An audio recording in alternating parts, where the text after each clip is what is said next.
Shalom, shalom, everybody. Ariel Tzadok here from the KosherTorah School, found online at www.KosherTorah.com. Hey, I am now going to start with you a new series of lessons.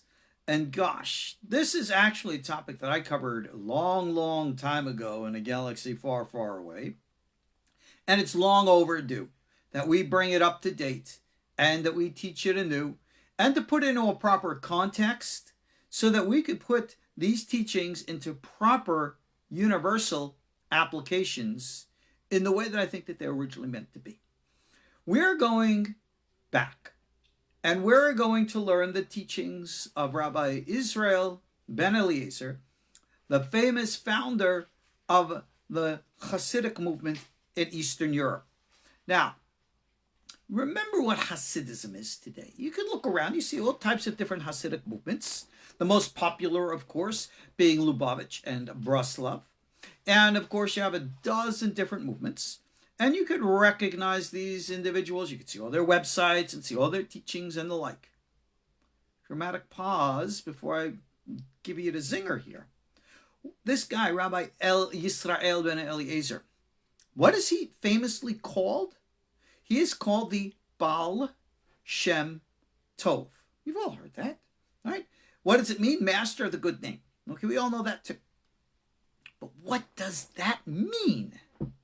If I call you the President of the United States, if I call you the Prime Minister of England, okay, those words have significance, and with them obviously comes authority and power. So when you call someone a master of the good name, what exactly does that mean? It's not a political title. The Ba'al Shem Tov was not the official leader of an authentic official movement. It wasn't like a pope or anything of the kind. So what is a Ba'al Shem Tov? What is a master of the good name? And just to throw in a little bit of detail here, he certainly wasn't the first to be called that name. There were many other there were many other Ba'al Shems before him. There was a Rabbi Yoel Ba'al Shem Tov, even a Rabbi Eliyahu Ba'al Shem Tov, and even a Rabbi Adam Ba'al Shem Tov. And mind you, Adam is not it's a word that means human being, so no one actually in Hebrew has that name, Adam. So it's a synonym, it's a code. So what is a Ba'al Shem Tov? Master of the good name. What exactly does that mean? Well, what is the Ba'al Shem Tov's reputation? Okay, was he an itinerant preacher who went around from place to place and taught this and taught that? Yes, of course, and we have his teachings. We're going to learn some of them. But that's not what a master of the good name is. All right, he could have been just called the Maggid, like the Maggid of Mezrich, one of his students, a teacher, a guide, a spiritual master. But what is a Ba'al Shem, a master of the good name? Like the others before him who had or embraced that name, a master of the good name means someone who has been initiated into the secrets of what we call the Shemot Kodeshim, the holy names, and not only has embraced this as academic information, but is able to apply it in function and application. So if you want to learn holy names, cool and groovy. I have holy name courses for you at KosherTorah.com. I even have the essay that will show you exactly how to pronounce the historical correct way of Yud K Vav K. All of that's out there. Whatever you want to know, it's available.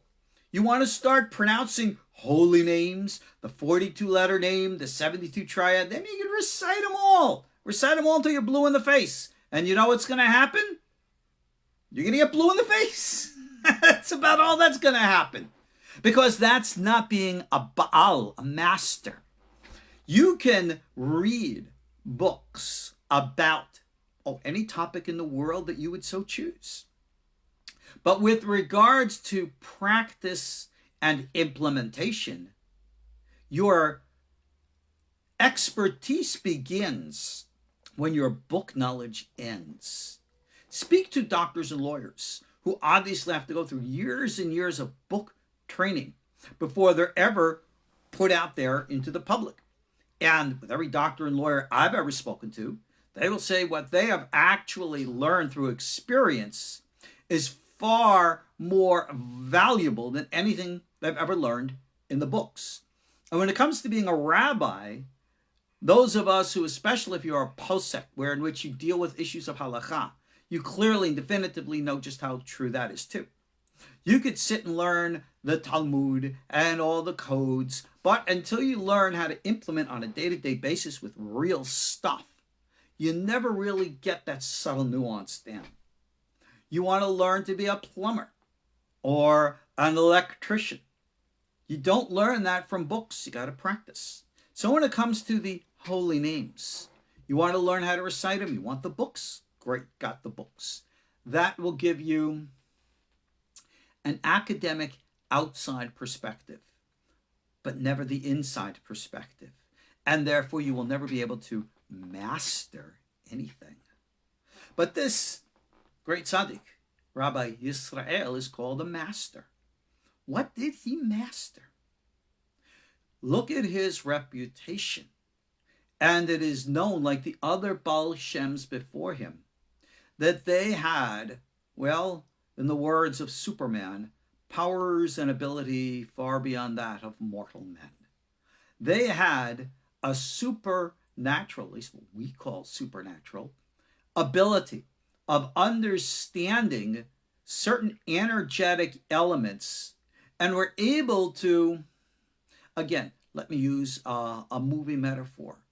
They were able to reprogram the matrix kind of at will to make things happen, healing people, blessing people, the kinds of powers that we see from the Bible in the hands of the prophets. So what you see from these Ba'al Shem is that they were indeed the modern day descendants of the biblical school of the prophets. They were and are the B'nai Nevi'im. And if you remember, our KosherTorah school's original Hebrew name was Yeshivat B'nai Nevi'im, based upon the Gemara, Tractate Pesachim, Daf Samech Vav, if I'm not mistaken. Hillel said, we're not prophets, but we are their children. All of this means is that we have an ability that we can actually implement certain things to make them real. You will very much, I'm sure, if you're in the Jewish religious circles or connected to them, heard the stories of the great rabbis. This rabbi did this and this rabbi did that. Well, for those of us who are in the know and know these rabbis, a lot of those stories are, shall we say, embellishments, lovely tales, but some of them are real. Some of them are true. I've seen some with my own eyes. I've had the honor and privilege in my life. Remember, I'm not a young man. I knew. I sat with, I even studied with Rav Kadori, Rav Sharabi. I knew Baba Sali. I knew these big guys, and I saw them do stuff that you would go, holy smokes. That's something that's... And through my experience with them, notice I don't want to say my learning with them. My teacher in Sod, aside from many I had, my major teacher was, of course, Rabbi Meir Levi, upon him be peace, who is the top student of Rabbi Mordechai Sharabi. And I also studied with a Moroccan master, whose name I will not make public, who taught me a whole bunch of what we call this Ba'al Shem stuff, this Ma'aseh Merkava, this Kabbalah Ma'asit. And between my two teachers and my further studies and my years of experience, I finally got to the point and say, oh, I get it now.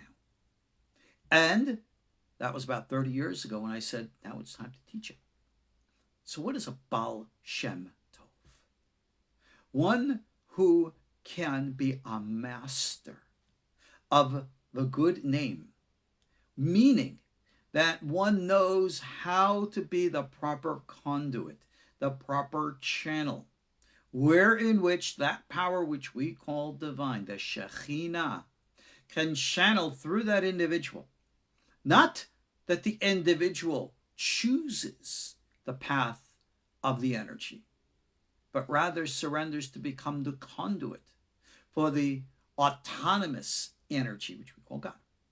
That is what a real Ba'al Shem does. So, for example, you learn from Eliyahu Hanavi, one of the greatest masters of them all. In the Bible, we covered this in our Eliyahu Hanavi series, when Eliyahu was going to call down fire from heaven and all that other really seriously cool stuff. The next day, the evil queen says, I am going to send assassins and we're going to get you. So he could have just said, I have the power of the force. And like Elisha, his student, when soldiers came after Elisha to get him, he called down fire and wiped them out 50 at a time. Okay? You don't think Eliyahu could have done that with assassins? I think he could. But rather, he did something else. He hightailed it and fled the country. You can say, why did he do that? Because Eliyahu, like Elisha, like the Ba'al Shem Tov, like Rav Kadori, like me, and like you, we are not here to be served. We are here to serve. We're not here to direct. We're here to be directed. For those of you who know and understand the ways and means of Kabbalah, we say that our world of the physical is the conduit. It's the vessel. It's what we call the world of action. So this world is like a kli, a vessel. That's us. And the energy comes down through us, and then we project it out. We don't decide what direction things go in. Not my will, but your will be done. Like it says, famous saying, Pirkei Avot, Batel ritzonecha lifnei ritzono. It says batel. Batel means to nullify, surrender, put aside. All right? Bending like a reed in the wind. Any of you who know martial arts, especially like, Chinese stuff, you know that while you have strength, some of the greatest strength is when you actually submit and surrender, and you can take the opposing force coming in and turning around against the opponent. Okay? When we surrender our will to God, that's exactly what we're doing. Our will doesn't stand in the way of the divine. We surrender to it and allow it to come, and boom, we push it out into the world with power. Actually, it is that same concept that operates chi flow in martial arts like Tai Chi Chuan, whatever style it is, Yang Chi or the rest, or Chen, whatever. But anyway, this is a very important point to understand. Why? Because when we want to talk about real stuff, real application, the teachings of this Ba'al Shem Tov, here, we're going to be learning this now. And you'll notice the name of the book right there. What's it say? Ba'al Shem Tov. So what are we learning here? We're going to learn some nice stories of the Torah. Once upon a time, there was this nice rabbi, and he gave you a blessing, and he told you had to be good. Yeah, we hear a million of those stories. Where is the power in that? Oh, the power is being a good boy. Philosophy and morals. Everybody teaches philosophy and morals. That's what most of the Hasidic teachings are today. But that's not what the Ba'al Shem Tov taught. There's a very, very famous story. All right, and this book actually brings it down in the commentary. I hate learning from books online because it's really, really hard to do. But yeah, you can see here I got my little yellow highlighted section here. But I'll paraphrase the story. It's a very well-known story that the Ba'al Shem Tov, a student of, a practitioner of the old biblical prophetic tradition, which became known as Ma'aseh Merkabah, becoming a chariot, the work of the chariot. Well, he would be able to ascend, meaning be able to focus and redirect consciousness and to go off into trances, and through what we would call active imagination, integrate into the higher realities in a very archetypal and autonomous way. That means going up into the other higher worlds. And as he was practicing these techniques, he was able to direct his consciousness into what's called the palace of Mashiach. And he met Mashiach in the realms above. And he said to him, hey, we're sitting around here waiting for a long time. When are you, gonna, get a rocking and a rolling? And the Mashiach said to him something very profound. He says, when your teachings spread around the world, dramatic pause, and people are able to make a sense, just like you're doing right now, he says that's the right time. Now, if you look around today, Hasidic teachings, they're all over the place, right? Again, I mentioned the great schools of Lubavitch and Braslav and all that. Everybody learns this stuff. Dramatic pause again, but nobody's making elohoot, are they? No one is making the ascents. No one knows how to do it. This is why we have our KosherTorah school. Because unlike many of my peers, who do a good day's book learning, so many of them I have found to be actually intimidated and afraid of making real ascent. They're spooked out by all of these fears that our society, including many of our great rabbis, instill within people. We got to get beyond that. We got to move out beyond that and get real. You got to exercise. Now, for those of you who know, I go to the gym and I work out and I use bodybuilding examples and metaphors to help talk about spirit building, because they really do apply, such as no pain, no gain. How many of you ever actually really gone to the gym and lifted weights? All right, especially COVID times, so you have the weights at home or whatever. Try to do push-ups. All right, oh, it's so hard. Oh, it hurts. Well, trying to develop your mind. Oh, it's so hard. Oh, it so hurts. First step, we always teach people how to close your eyes and visualize. Some people really can't visualize. Do you know why? Because our society today has taken away from us the power of imagination. In the day, years ago, we used to read books, novels, stories, and a really good writer would be able to ensnare you into a story with all the details and stuff and create for you entire worlds and realities which really grabbed you in, and you could sit and read these stories, and you, in your imagination, you would go places. Quoth the raven, nevermore. So now, when I want to go places, I turn on the movie. I watch TV. I see the latest videos on YouTube. And everything is made for me, as opposed to me having to do anything myself. That is a lazy mind. It's kind of like you watch these exercise videos on whatchamacallit, on wherever you're going to watch them on. All right, put it on virtual reality and look down. You could see in virtual reality your arm is pumping 100-pound bicep stuff. Yeah. And say, yeah, now I got big muscles in your virtual reality. Till you take off your virtual glasses and you look down your arm and you still got little puny little pretzel sticks. Well, that's what it's like today. We often deceive ourselves into thinking things that are not true. The way of Hasidut, the way of the Ba'al Shem Tov, not just Rabbi Israel, but Rabbi Yoel, Rabbi Eliyahu, and Rabbi Adam before them, and all the great prophetic Kabbalists, whether it's Yehuda al-Batoni, Avraham Abulafia, or any of the great ones throughout the years.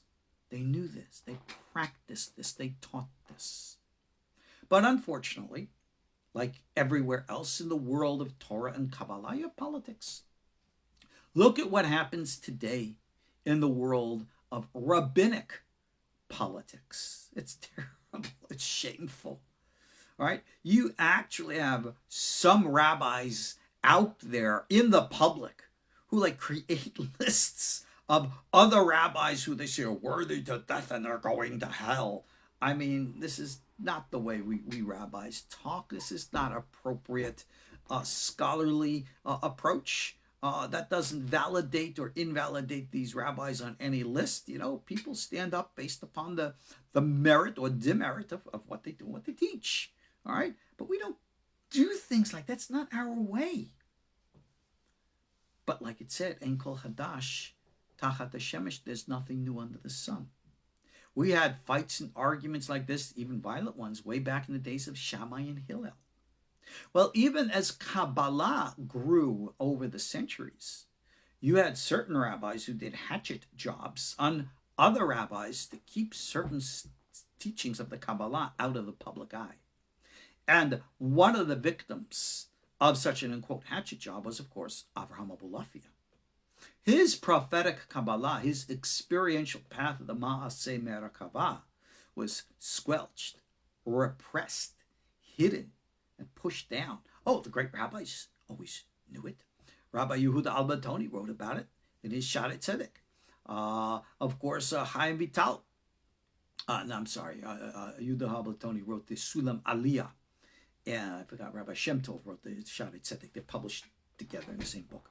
And of course, Rabbi Chaim Vital in his censored portion of Shaarei Kedusha Part 4 quotes directly from Abulafia. And it was because of that they censored his Part 4. And from the day he wrote it in the late 1500s, it wasn't printed for 400 years until 1990 for the first time. Thank God. All of these things have gone by the wayside for the most part. And all this material is out there, at least in book form. But we got to take it beyond the books. We got to close the books now that we've read them and put it into practice. So when we're going to learn now the teachings of the Ba'al Shem Tov, I am not going to give you nice, sweet, moralistic teachings that you're going to walk away and say, that's so lovely, that's so nice. No, I'm going to make it hard. I'm going to take you to the spiritual gym. I'm going to put you on the spiritual bench press, and I'm going to put heavy weights on you, and I'm going to yell and scream that like Jocko Willink and say, you got to move, you got to do it, you got to blah, blah, etc. and so on. Why? Because no pain, no gain. And like it says in the Tana Devei Eliyahu, in the name of Eliyahu Nabi himself, I think that's a pretty good authority. It doesn't matter who you are. It doesn't matter if you're a man or a woman. We're all human souls. Doesn't matter if you're Jewish or Gentiles. In God's eyes, it makes no difference.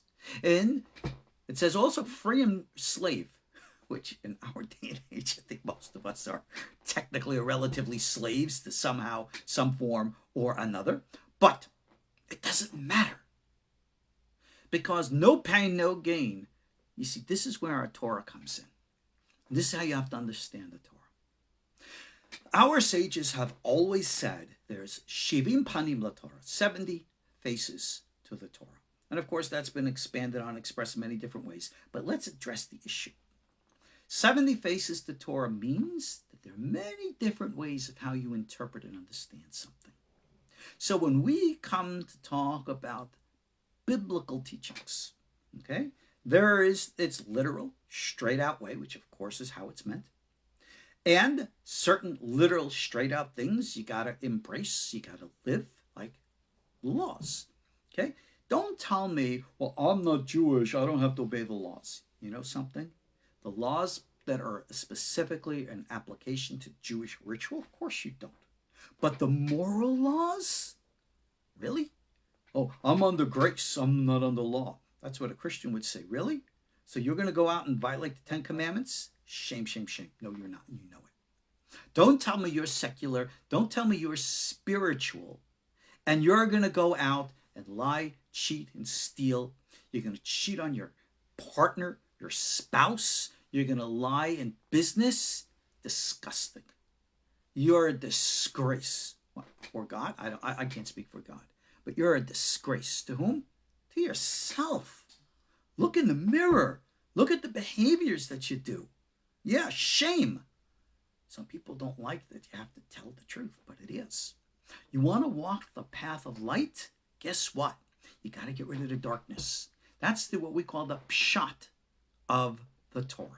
Like it says in the book of Psalms, Sur merah v'oseh tov. Oseh tov means do good. But you're never going to be able to do good until you first sur merah, separate from evil.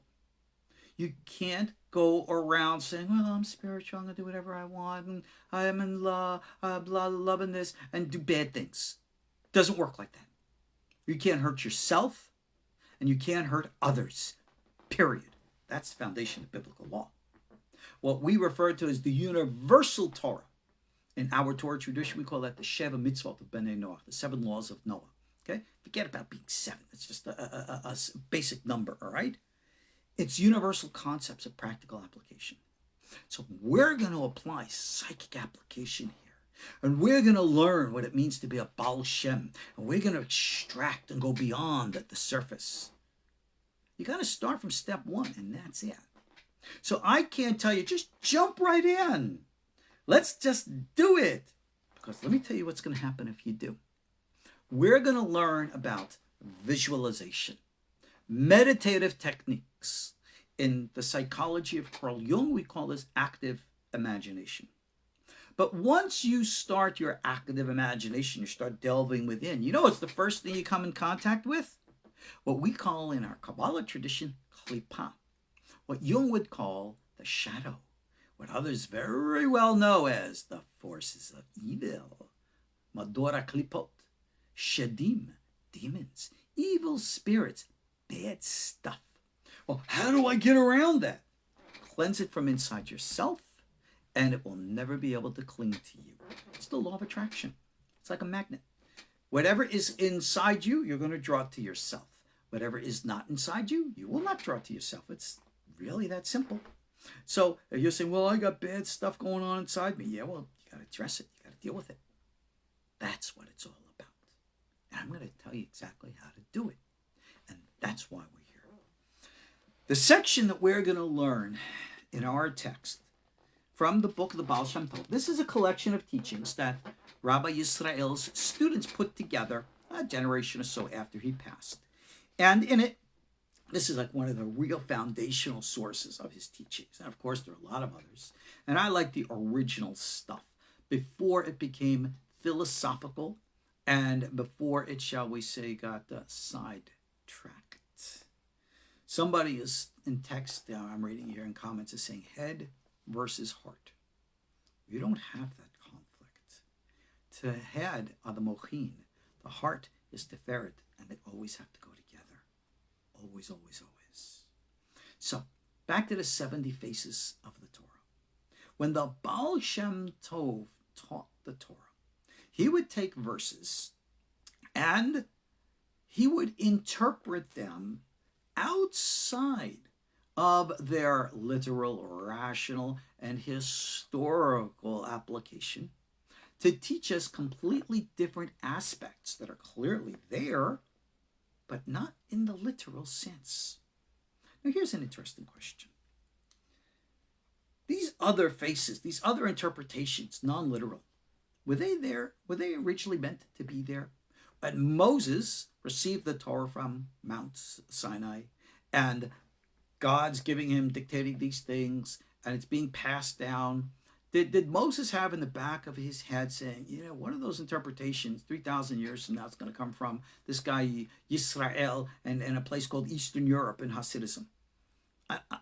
You know what? You can believe whatever you want, religion, but I don't think that was really premier in Moses' mind. How's that? Okay? Now, were the interpretations and the ideas and the beliefs of the Ba'al Shem Tov there at Sinai with Moses? Oh, you betcha they were. But, like everything else, they're in the unconscious. Think about this. Here we are today, in the beginning of the 21st century. We're using cell phone technology. We have airplanes overhead. We have cars driving all around. Was that knowledge, was that wisdom, were those technologies there 1,000 years ago? Think about it. Yes, they were. But we did not yet discover them. We did not create them. We discovered them. We learned, nature goes like this. Nature goes like that. If I take this and I take that and I put them together, oh, look at that. I can get a combustion engine. Oh, look at all the things I can do with it. We start taking all the pieces of nature and putting them all together. But they were there in the beginning. It's us who is evolving and understanding. So like it says in Perkei Avot with regards to the Torah, hafuch ba v'hafuch ba dekula ba. Flip it over and flip it over, you'll find everything in it. The Torah is the greatest Rorschach of them all. Remember what a Rorschach is? In psychiatry, they have the ink blot test. They throw the ink on the page and they say, what do you see? People see all kinds of weirdo stuff because it's a reflection of what's inside them. The Torah, of course, has its pshat.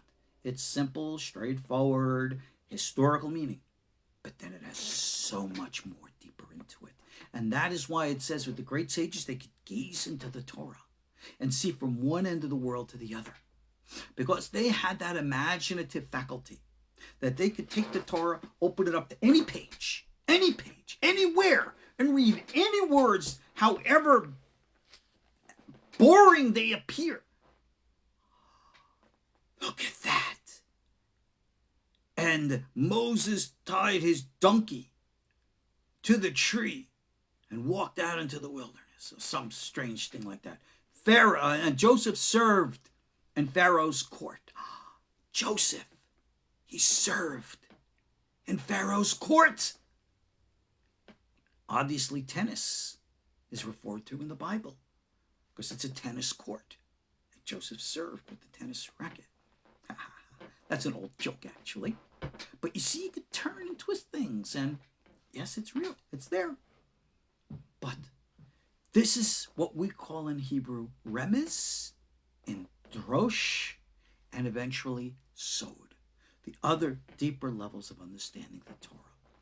So whenever we come to study the Torah, if we're studying a law, yes, we understand that we have to apply the law in a specific ritual application for our observances, Sabbath laws, kosher laws, family purity laws, and the like. But yet we learn beyond those ritual applications to deeper truths.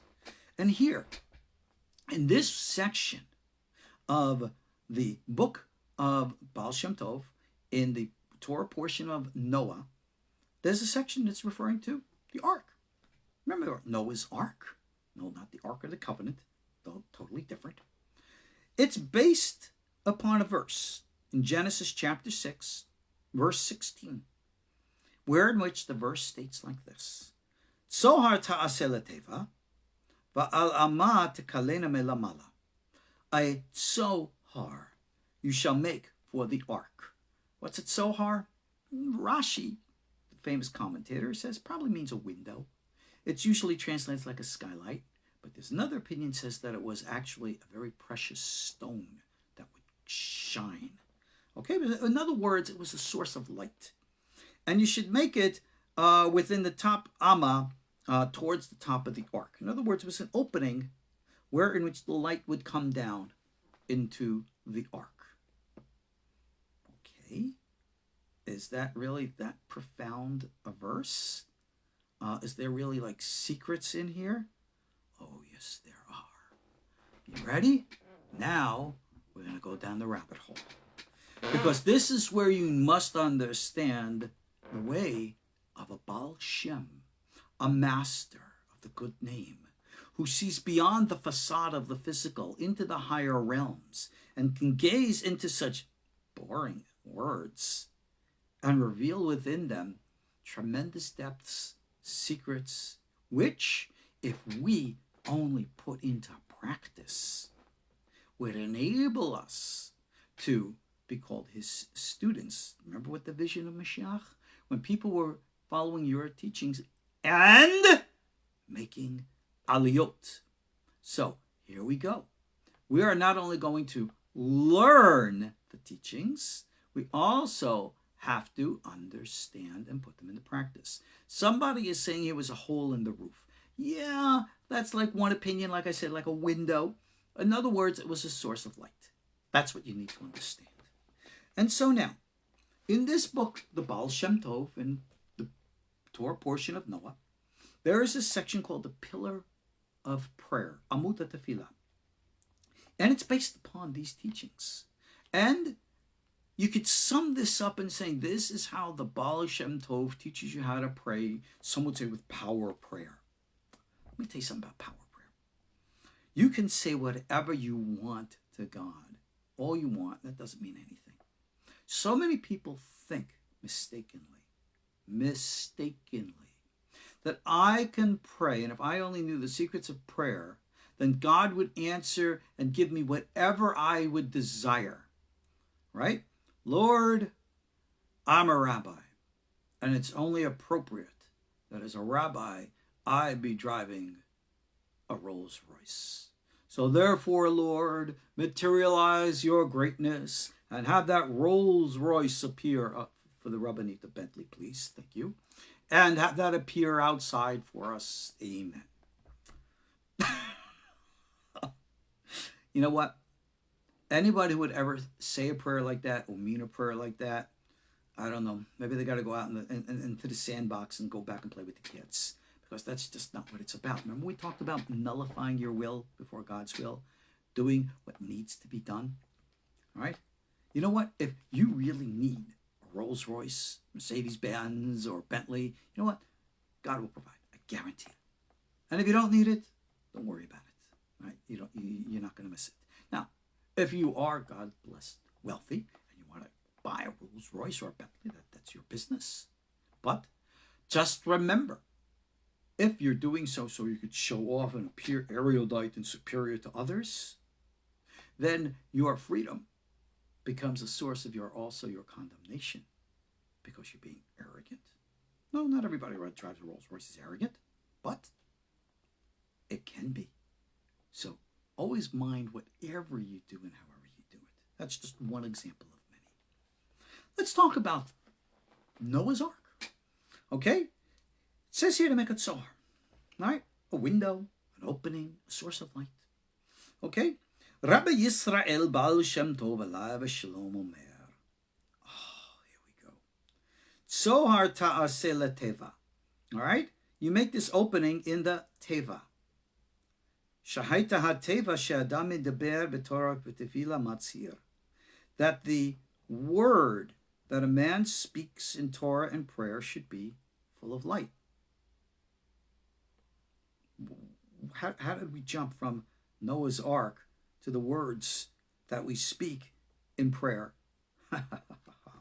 It's because, like I've always told you, unless you know Hebrew, you don't understand the Torah. The Hebrew word for ark, Noah's Ark, is teva, which is spelled tav, bet, hey. Not like the Ark of the Covenant, which is called an aron, which is a very different thing.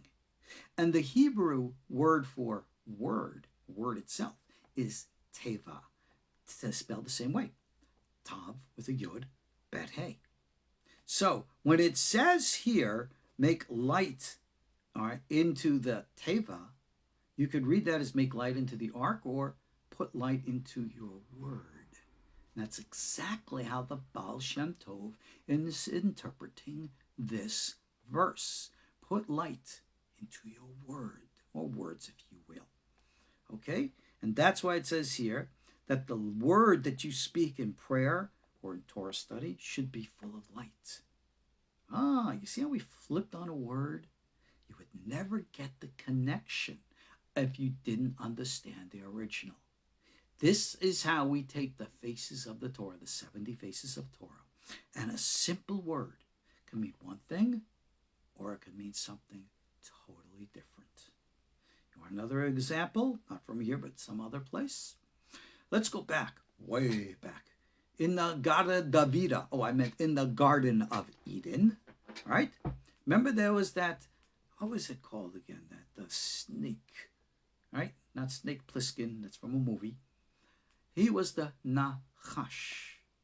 But the Nachash is a Menachesh. And a Menachesh is an enchanter, a sorcerer, a warlock. And we know from the example in the Bible that the serpent certainly talked. He's speaking with Eve. He said, yo, bitty, right? We all know that. Now, the representative thinks I'm being sacrilegious. She's sitting over there laughing. Yo, bitty. You want to see my snake skin? She's going to come over here and smack me. She tries to make me behave myself. She knows, she should know by now it's a lost cause. I'm a lost cause, and I don't care. But anyway, getting back to the issue. Now, Our sages taught that the serpent in the Garden of Eden stood erect, right? Had arms, had legs, and chatted. Some are of the opinion that it even had certain relations with Eve. What do you call a snake that stands erect, has an erection, and talks with arms and legs? Some would call that a reptilian. Is that what the book of Genesis says? Kinda. Yeah. 70 Faces of Torah. You have no idea what you're missing when all you do is read your Torah or Bible in English. I tell this to the people at Ancient Aliens all the time. Yeah, they listen, but they never put it on the camera. You know, God be willing, in a couple of weeks, we'll be going out there again. We got some really good shows coming up. You know, I'm not allowed, for this, with disclosure agreements to tell you what's coming up. But we got some really cool stuff. You wait and see. Really cool stuff. And let's hope and pray, because it's going to be after the elections. And we're sitting here saying, I'm not so much worried about traveling with the COVID. You take the appropriate precautions. The Rebbitzin's not coming. She doesn't want to be exposed, and God bless her. I appreciate that, but she knows I have to go. And she knows you go with the mask, and you go with your supplements, and you go with all the appropriate things. All right? You got to take precautions, because, you get sick. Pray God you don't get serious or God forbid, die, but you never know. So anyway, all right? So that's coming. But let's pray that, our elections, I pray, will go in peace, and that people will act and behave properly. We don't have provocateurs, some crazy places doing crazy things, and hopefully Los Angeles won't burn. But anyway, let's talk about putting light back in our words. The Ba'al Shem Tov states, Yesh bekol ot, within each and every letter, there are 3 realms called olamot, neshamot, and elohoot. This is an echo of what we taught in our Sefer Yetzirah classes. In every single letter, you have worlds and souls and divinity. What is he talking about? Remember, like it says in this Sefer Yetzirah, that God created with the 3 books, the Sefer, the Sapar, and the Sipur, which means the book, the reader, and the story. These 3 are actually what he's referring to here. The story, right, the source, that of course is the divinity. But the reader, that's kind of like us, takes that power of the divinity. We're like the neshamot, the souls. And we take the power that God has given us from the power of nature, and we combine it in the different forms like the Sefer Yetzirah teaches, and we create the story, the worlds, the forms. And this is what the Ba'al Shem Tov is telling us, that in each and every letter that we say, every sound, there is the potential. Of course, there is its form. A, B, C, D, E, F, G, all right? And then there's me. I can say the letter A, or I can go A, or sing it, A, right? All different ways I can apply it. You know what it's like to tell a story. I can easily say the words, once upon a time, once upon a time, once upon a time, once upon a time. Or I can embellish it with a little bit of emotion. Once upon a time. Or if I want to make it scarier, I go, once upon a time. You're putting emphasis, the same words, but you see, you put emphasis into it. That's the neshamot that goes into the olamot. And the last section is the elohoot. What's the elohoot? The divinity. That's the connection that we talked about from above, that power which comes in from without. In my imagination, in my mind, I know 6 different ways I could say simple words like once upon a time. But let's say I'm off in my active imagination and I'm into my trance. And with me, for example, I can experience, I open myself up, my mind goes blank, and I write. That's what I do. I've been doing that for 20, 30 years. That's how I call upon. My name was written in many of my other books, many of my other writings. All right? I just allow whatever to come through. And it comes through my mind, it comes through my form, it comes out onto paper or into the computer, And that's what you read. So here I am chatting with you right now. And I have my book open, but I don't have any notes. The Rabbinic will tell you I don't sit here and write up notes and prepare things. I just let it flow. And whatever comes into my mind, because I believe that that is the right and proper way to just be fluid. So the Rabbinic tonight, we have some disagreements on this. She is, European. And in Europe, they have a much more formal, structured way of doing things. Me? Not me. I'm going to embarrass the Rabbinic just a wee bit. Share with her a little story. Well, I think it was over a year ago. We went out to Las Vegas. And of course, remember, the Rabbinic is from Paris. People in France, let's be blunt, they're much more sophisticated than we are here in the United States. And like many others in Europe, when they go on vacation the entire month of August, many of them go down to Nice and they go to the fancy casinos and the like. And she says that they're all dressed properly, men in suits and ties, women in appropriate dress, and the core, they are very formal, very nice. Well, we went to the casino. She's sitting here laughing. I don't know if you can hear her in the background. We went to the casinos in Vegas, and she's looking at us and, oh my God, what happened? You see the people in the bathing suits and their flip-flops. She says, well, this is a casino. They have no winner. I said to her, welcome to America. You got to go with the flow. You just got to go with the flow. I'm not going to condemn people while they dress in Vegas. That's what they do in Vegas. But when you're in a Casino Royale in Monaco, you don't go dressed like you're in Vegas. Different strokes for different folks. Hey, Shivim Panim Lamalbush. 70 ways to dress. It is the right application. So when we're going to use words, let's talk about application. The Ba'al Shem Tov continues. He says, Olim, umitkashrim, mityahadim, zeim elohoot.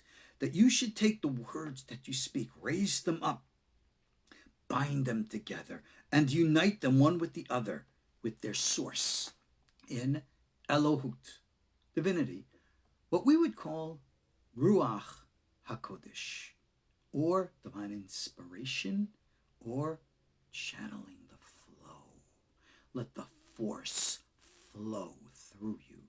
No, not the dark side. Sorry, Darth Vader. But this is really what it's all about.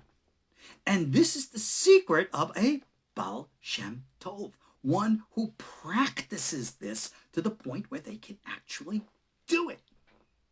And then their words become living words. Their causes, their purpose becomes a conduit. And rather than serving their own selves, they become conduits for God. Not my will, but thy will be done. And the good name of God is channeled through them like the Merkava itself. And like Ezekiel, they become the conduit through which all of this channels into the world. And that is where we are right now. So, the Ba'al Shem Tov continues. ואחר כך מתייחדים, מתקשרים יחד האותיות ונעשה טבע. After you put all of this force in each and every letter, okay? In the Abulafian tradition, we do meditations on individual letters. So in the Abulafian tradition, he's very big on letters and chanting the letters. Chanting, not just kavanot meditation inside your head like it's the Ariel Rasha system. No, he's bellowing out the sounds, that guttural throat. What do they call it? Throat singing, I think they call it. The Rabbinic taught me. It's this deep bellicose, like you see it with only certain people understand this. So when you're doing letter sounds, you're tapping into primal energies. You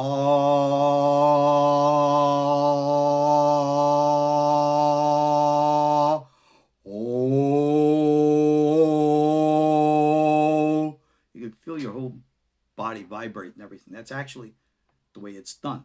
very, very deep diaphragm breathing, channeling sounds. Abulafi would move his head to the shape of vowels. It's not the older tradition. We don't do that, but some people still do. This is a way to tap into the inner essence. And how? Not by just the sound. The sound is the form. What goes into it is your neshama, your imagination. That's your Sefer Chokhmah. All right? Combined with your Sefer Bina, your intellect. You got to allow your mind to go free. You got to have what we call in psychology active imagination, abstract thought. You just got to let yourself go. You know what it is to daydream. Don't tell me you don't. If you work for a boss in an office, I'll go ask your boss if you know what daydreaming is. I'll bet your boss will tell me you do. So don't tell me you don't. You know what daydreaming is. You're just going off. That's what you got to do. But you direct where you're going. And with each and every sound, we create words. And the words then become forms of imagination. So, for example, we have dreams. We have dreams all the time. And in the dream, I see you and you see me. And I can't tell you how many times people have dreams. They say, Rabbi, I saw you in a dream. What were you doing in my dream? Yes, it wasn't in your dream. It might have been your nightmare. Who knows? No. This is what we call archetypes, symbolic representational images that appear within the mind as forms that the individual understands, which are forms unique to the individual. Shivim panim l'Torah, everyone has their own unique form. Here, 2 seconds. You can go look this up on KosherTorah. I have an essay on this as well. Rabbi Bacharach, who's the author of a very famous Kabbalistic work called the Emek HaMelech, brings down from the Ariel. Not only are there 70 faces of Torah, just like there was 600,000 source souls that left Egypt, well, there are 600,000 independent interpretations of the Torah. And that, in each of the 4 levels, Pshat, Remez, Drash, Sod. So you have 4 times 600,000, or close to 2.5 million different interpretations of Torah. Or in other words, the subjective application and understanding how each individual opens up the Torah and gazes within and sees within it tremendous things. So that's why if any of you are actual rabbinic scholars, you go to the bookstores, the Hebrew bookstores, and I want a book on the Torah. Well, there are about 1,000. All right, you can go to the guy I go to, Sefarim Central. I have a link to him on KosherTorah. Avram Nissan, Rabbi Nissan. Hi, Rabbi, in case you're listening. And go to his page of Kabbalah books. He's got like 1,000 books there. All right, wow, that's a lot of stuff. Who's writing 1,000 books in Kabbalah? Well, every, Rabbi Reuben, Shimon, and Levi has their own view, their own understanding, their own school, their own this and Elu ve'elu divrei Elohim ha'im. All of them are what we call the words of the living God. So when you have your experience, as long as it's in, quote, kosher, meaning not telling you to go do wild, crazy stuff, that's yours. That's sacred. So the Ba'al Shem Tov comes here with his own insights that none of those before have come with. And others have extrapolated from and gone on their own. This is Kadosh, or if you will, Ruach haKodesh, divine inspiration. So this is what we do with our words. This is how we create them.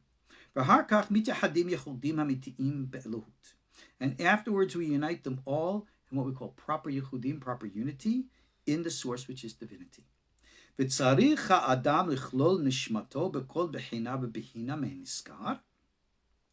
And a person should include his soul within each and every one of these aspects that we've been discussing.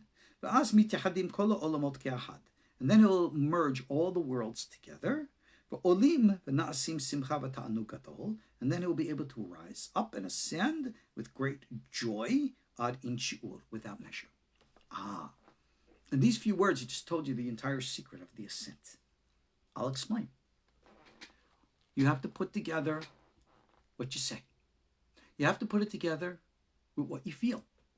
You have to put it together with what you think. And you have to put it together with what you can imagine. And when all of that is combined, those 4 levels, what you say is the final hey of God's name. What you feel is the vav of God's name. What you think is the Hey of God's name.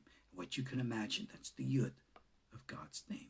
Put it all together, Yud, K, Vav, K, in perfect union. And then, with the power of your imagination, which is fueled by your Torah learning, so that your mind with intellect has visions and pictures that it can use, that the imagination can now put together, just like we put together letters to form words. Your imagination takes the pictures of and impressions and thoughts of the mind, puts them together to create for you vision.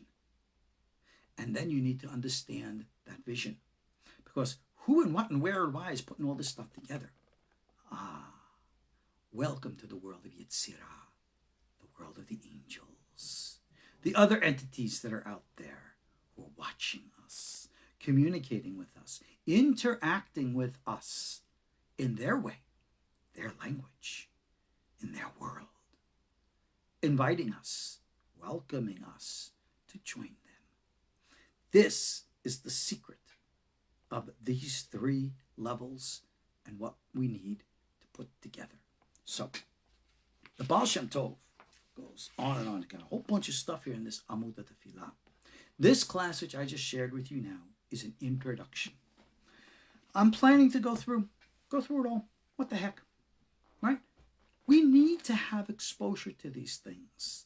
And you will find that the lessons that I'm sharing with you now in this class, we're going to reinforce in the lessons to come. Now, I am planning, and I hope this is going to materialize, but I can't promise because who knows, it's got to be fluid. I don't want to just do this in an hour-long session once a week. I don't think that's enough. It's kind of like going to the gym once a week. You can't get it done. I rather enjoyed our lesson short format that I had when we were teaching the Sefer Yetzirah classes and what I'm doing now for our Kohelet Ecclesiastes classes. I try to get in one every day, but my goodness. All right, I got to get back to that. Lesson short's about 20 minutes in a little video section just like this. This is what I want to do with these teachings and to make them available to the public for everybody. For our KosherTorah supporting students who are gracious enough to gift us their support so that we can, pay our bills. I provide the MP3 versions for them as a token of my appreciation. We always appreciate the support we get from everybody. And of course, like every other organization, we need that too. But unlike many others, I'm not going to guilt you into it. I'm not going to play tricks and games on you. You know what? I believe if you're in a position to be able to be of support and you know it's right, you'll know what to do.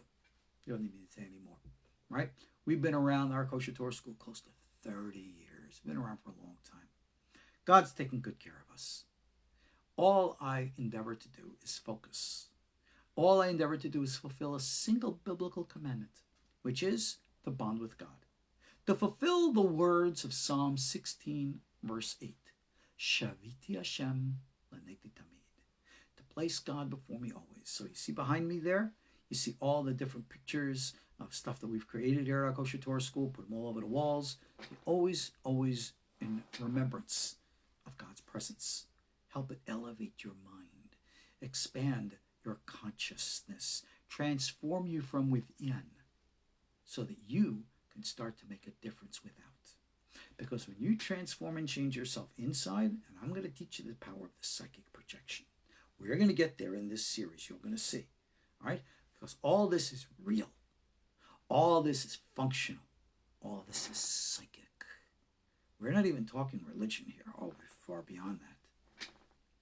Psychological, psychic, maybe those are the best words to apply the teachings of a real master of the good name. So on that note, let's conclude this introduction into these teachings.